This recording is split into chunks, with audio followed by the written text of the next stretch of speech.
Assalamualaikum warahmatullahi wabarakatuh. Salam sejahtera bagi kita semua. Selamat datang di kampus SDE Bisnis Indonesia, kampus Cengkareng. Saya sebagai pengampu mata kuliah pengantar aplikasi komputer, ya, memperkenalkan diri. Nama saya adalah Sugeng, ya, dan ditunjuk sebagai pengampu materi aplikasi komputer.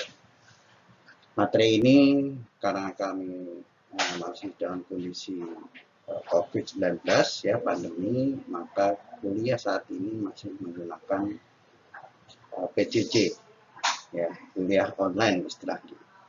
Oke. Perlu saya sampaikan bahwa materi yang ada, yaitu di pengantar aplikasi komputer ini, dapat dikatakan ini ada 2 SKS dan terjadwal di hari Rabu, ya.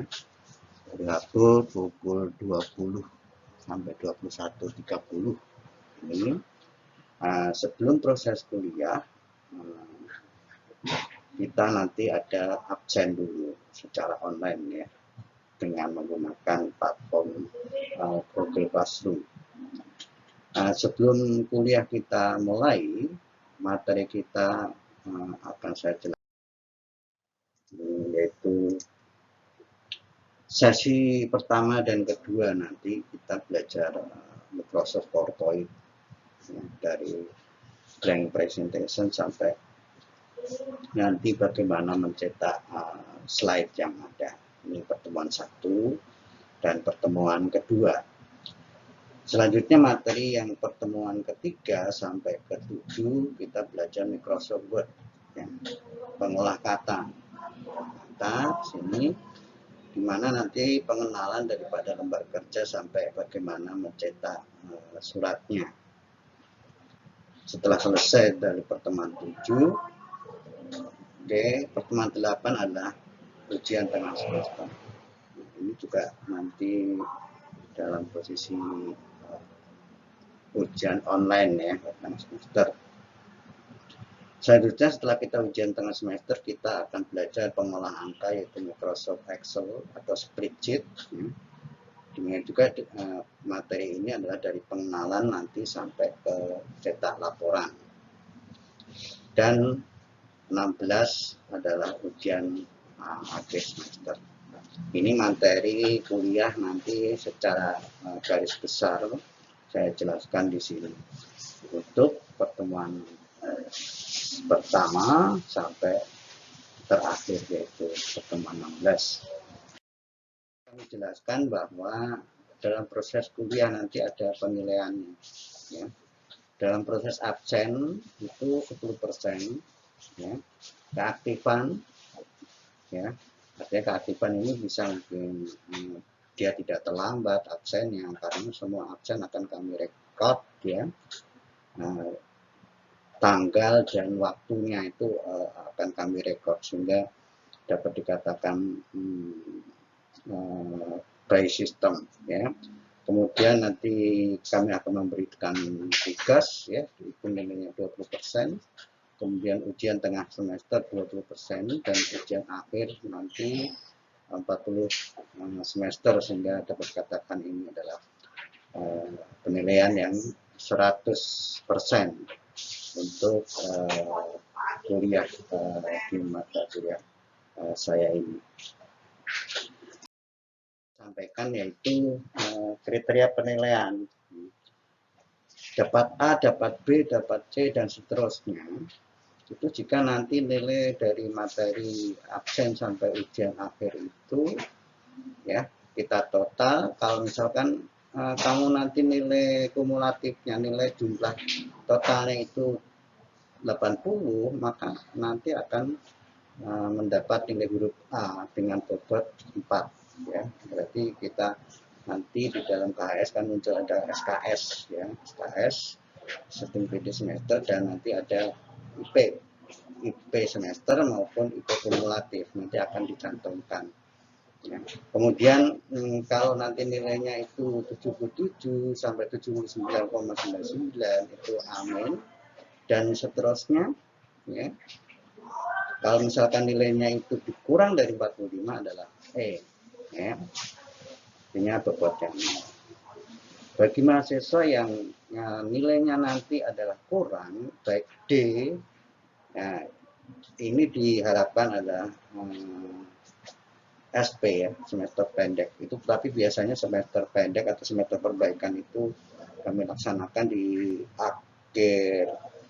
akhir kuliah di semester 8 ya, akhir semester 7 itu biasanya baru kami melaksanakan SP, tidak setiap akhir tahun atau setiap semester genap ya, enggak ya, agar memang benar-benar mahasiswa terfokus pada materi, sehingga hindarilah ya, sebaiknya hindarilah nilai D maupun nilai E ya. Kalau nilai E harus mengulang kuliah dari awal, sehingga diharapkan keaktifannya dalam pelaksanaan kuliah ini benar-benar dijaga ya, benar-benar aktif, sehingga nilai yang didapat nanti sekurang-kurangnya adalah C, sehingga kalau kamu nanti ada perbaikan, maka tingkat indeks prestasi maupun lulusannya akan lama, ya, akan lama dan akan repot sendiri gitu, karena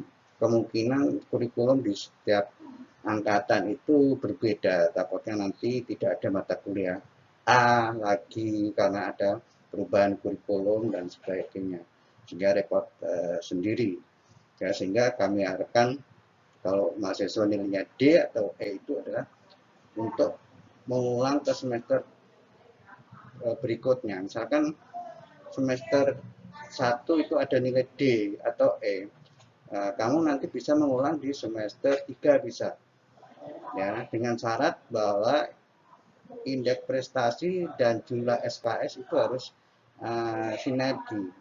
Maksudnya kalau misalkan IP-nya 2,5 gitu ya, mahasiswa tersebut tidak boleh mengambil 24 SKS. Tapi kalau IP-nya itu 3 ke atas, silakan ambil 24 SKS. Artinya kalau semester 3 itu misalkan mata kuliah paketnya itu 18 SKS, bisa menambah 6 lagi SKS dari nilai D atau E ini ambil, ya itu syaratnya yang perlu diperhatikan, dan dengan catatan otomatis waktunya artinya tidak sama ya. Ini mengenai kriteria penilaian setiap mahasiswa harus tahu.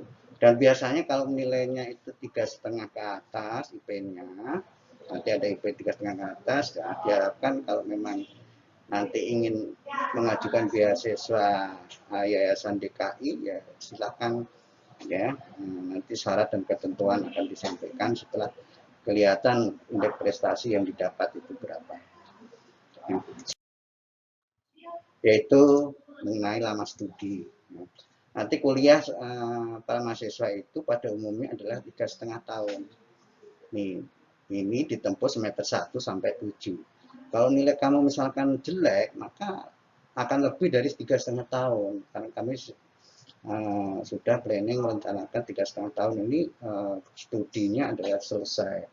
Baru semester 8 ini adalah tugas akhir ya, sebaiknya 6 bulan ini sudah selesai tugas akhir. Nah, ini yang perlu diperhatikan dalam proses tugas akhir itu. Sebelumnya itu harus ada proposal dulu yang diajukan ya, proposal skripsi apakah disetujui atau tidak ya. Nanti tugas akhir itu kalau memang disetujui, otomatis kalau proposal disetujui, tugas akhir ya tinggal tindak lanjut ya.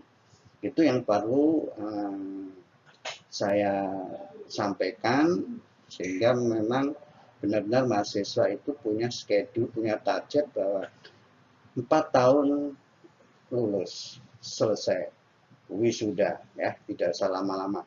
Ya, kalau lama-lama nanti bingung sendiri, sudah nggak ada temannya dan sebagainya ya. Jadi demikian materi pengenalan ini, semoga bermanfaat. Terima kasih.